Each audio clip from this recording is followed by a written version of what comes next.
आज हम कैल्विनिज्म के विषय में देखेंगे कि कैसे कैल्विनिज्म पे विश्वास करने वाले लोगों की संख्या बढ़ती ही चली जा रही है और इस पे विश्वास करने वालों की मानसिकता क्या है। कैल्विनिज्म पे यकीन करने वालों की मानसिकता ये होती है कि परमेश्वर ने ये ठहरा रखा है कि कौन व्यक्ति उद्धार पाएगा और कौन व्यक्ति उद्धार नहीं पाएगा। क्या परमेश्वर ने हमें स्वतंत्र इच्छा दी है? क्या परमेश्वर ने इन बातों को ठहराया है कि फलाना व्यक्ति उद्धार को प्राप्त करेगा या उद्धार को नहीं प्राप्त करेगा? आइए हम उससे पहले परमेश्वर के वचन में देखें। हम आदम के जीवन से देख सकते हैं कि परमेश्वर ने आदम को रचा और परमेश्वर ने आदम को बना के अदन की वाटिका में रखा और परमेश्वर अदन की वाटिका में उसे कहता है कि तू यहाँ के हर एक वृक्ष के फलों को खा सकता है सिवाय भले और बुरे के ज्ञान के वृक्ष के फल को तू ना खाना। जब परमेश्वर से ये आज्ञा देता है तो परमेश्वर उसे आज्ञा दे के चला जाता है और हम देखते हैं उत्पत्ति 3 अध्याय में कि कैसे हवा शैतान के द्वारा भरमाए जाने के द्वारा उस फल को लेती है, खाती है और आदम को भी देती है और आदम भी उस फल को खाता है। हम यहाँ पे देख सकते हैं कि परमेश्वर की इच्छा ये थी कि वे परमेश्वर की योजना के निमित्त उस फल को ना खाएं। परमेश्वर ने उसको पहले से ही सचेत किया था, परमेश्वर ने उसे बता दिया था कि तू इस फल को ना खाना, मगर हम देखते हैं कि आदम ने उसी ही फल को खाया। परमेश्वर जो है योजनाओं को बनाने वाला परमेश्वर है, योजनाओं को ठहराने वाला परमेश्वर है। परमेश्वर की योजना आदम के जीवन के लिए उत्पत्ति के 2 अध्याय के 15 पद में हम देख सकते हैं कि परमेश्वर ने जब उसे बनाया तो उसे अदन की वाटिका में रखा और परमेश्वर कहता है कि तू की देखभाल करना और तू इसकी रखवाली करना। यह परमेश्वर की योजना आदम के जीवन के लिए थी, मगर हम देखते हैं कि आदम परमेश्वर की उस योजना पे नहीं चल पाया क्योंकि उसने परमेश्वर के विरुद्ध पाप किया। उसने अपनी इच्छा को पूरा किया, उसकी पत्नी ने हवा ने अपनी इच्छा को पूरा किया, इसके बजाय कि वे परमेश्वर की इच्छा को पूरा करते।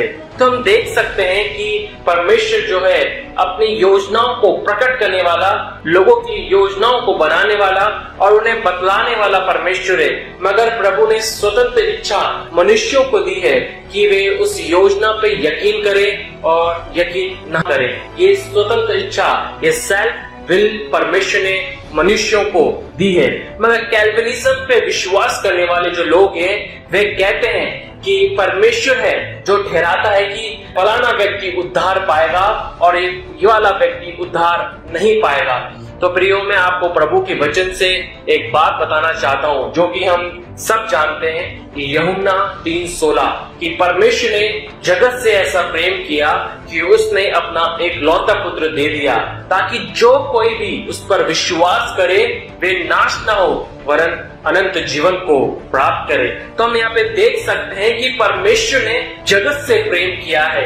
परमेश्वर प्रेमी परमेश्वर है। जब प्रभु प्रेम करने वाला परमेश्वर है तो कैसे प्रभु ठहरा सकता है कि ये व्यक्ति नाश होगा और ये व्यक्ति उद्धार पाएगा? अगर ऐसा ही होता तो इस वचन के अंदर ये नहीं लिखा जाता कि परमेश्वर ने जगत से ऐसा प्रेम किया।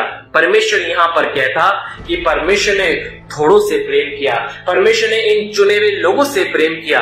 मगर हम प्रभु के वचन में देखते हैं प्रभु कह रहा है परमेश्वर ने जगत से ऐसा प्रेम किया और परमेश्वर ने अपने प्रेम को अपने पुत्र के द्वारा इस संसार में प्रकट किया और यीशु मसीह ने हर एक लोगों के लिए अपने लहू को उस कलवरी क्रूस के ऊपर बहाया। मैं एक और उदाहरण आपको देना चाहता हूँ। अगर किसी व्यक्ति की 2 संतानें हैं और वे दोनों संतानें जो हैं दौड़ रहे हैं और दौड़ते हुए वे ऐसे घर के अंदर जा रहे हैं जहां भीषण आग लगी हुई है और वे घर आग में झुलस रहा है और वे व्यक्ति देख रहा है कि उसकी दोनों संतानें उस आग की ओर, उस घर की ओर जहां आग लगी हुई है दौड़ी चली जा रही है। तो वो बाप क्या करेगा? क्या वो एक बच्चे को बचाएगा या वे दोनों को बचाने का प्रयास करेगा? ये जो क्वेश्चन, ये सवाल जो मैं कर रहा हूँ यहाँ पे, जो उदाहरण मैं दे रहा हूँ, इसको समझने के लिए आप इस बाप की जगह आके सोचें कि आप क्या करते। आप दोनों को बचाते। ये बाप भी दोनों को बचाने का प्रयास करता।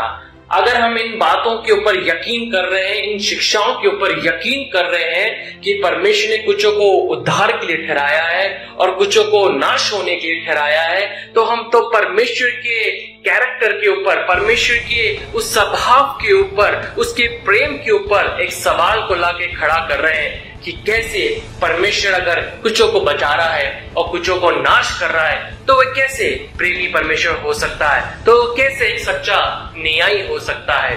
मेरे प्रियो, इन शिक्षाओं से हमें दूर रहने की आवश्यकता है। अगर हम प्रभु के वचन को पढ़ेंगे तो हम बार बार यही पढ़ नहीं पाएंगे कि परमेश्वर जो है हर एक से प्रेम करता है। हम लूका की इंजील में यीशु मसीह के एक दृष्टांत को देखेंगे जहां यीशु मसीह 100 भेड़ों के विषय में बोलते हैं और 100 भेड़ें होती हैं और उसमें से जो 99 होती हैं वो उस चरवाह के पास होती हैं, मगर एक भेड़ जो होती है वे उससे दूर चली जाती है। और लिखा हुआ है प्रभु के वचन में, यीशु मसीह कहते हैं कि वो चरवाह जो है 99 को छोड़ता है और उस एक को बचाने के लिए चला जाता है। ये है परमेश्वर का प्रेम।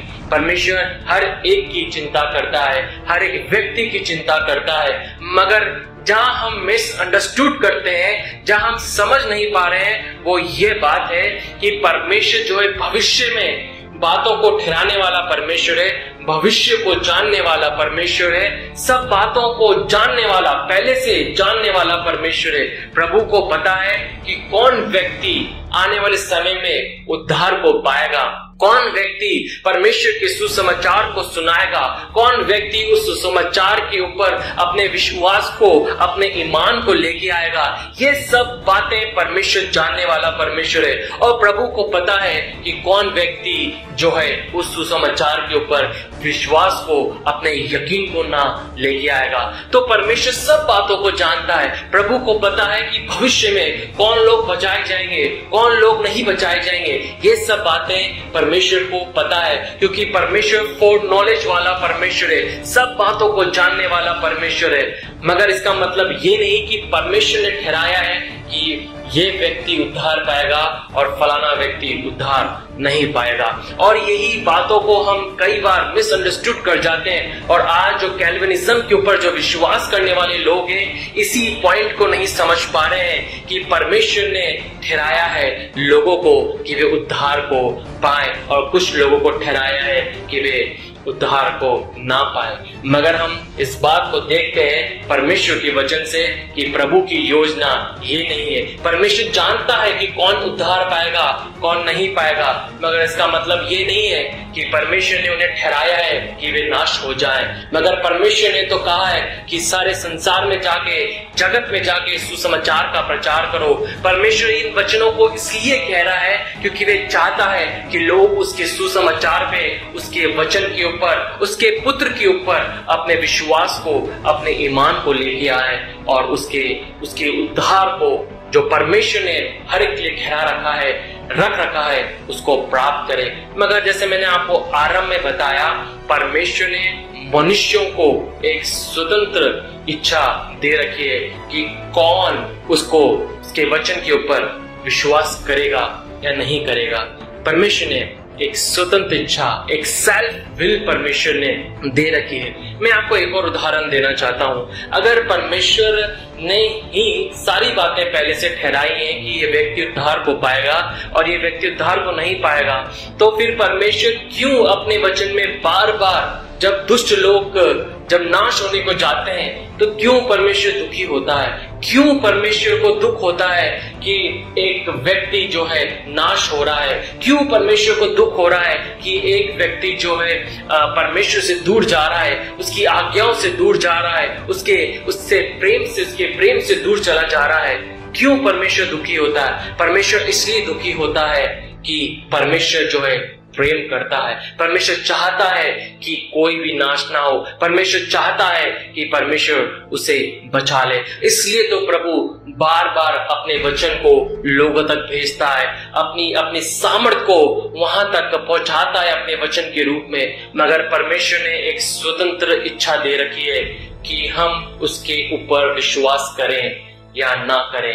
ये परमेश्वर की एक स्वतंत्र इच्छा है जो परमेश्वर ने मनुष्यों को दी है, क्योंकि परमेश्वर ने हमें रोबोट्स नहीं बनाया है, परमेश्वर ने हमें कठपुतली नहीं बनाया है, मगर परमेश्वर ने हमें इंसान बनाया है। हम एक स्वतंत्र जीवन जीने के लिए परमेश्वर ने हमें एक सेल्फ विल परमेश्वर ने हमें दी है। और यही बातों को हम कई बार जो है नहीं समझ पाते हैं, और बहुत सारे कैल्विनिज्म के ऊपर विश्वास करने वाले लोग इन्हीं बातों को नहीं समझ पा रहे हैं और उन शिक्षाओं के ऊपर मन को लगा रहे हैं, वेद की बातों में अपने मन को लगा रहे हैं और अपने परमेश्वर के उस वचन से, प्रेम से वंचित होते चले जा रहे हैं, डिफरेंशिएट करते चले जा रहे हैं। मगर सर्वप्रथम मैं आपको बताना चाहता हूं कि परमेश्वर की योजना उसके लोगों के लिए यह है कि कोई नाश ना हो, मगर परमेश्वर ने जो है एक स्वतंत्र इच्छा मनुष्यों को दे रखी है।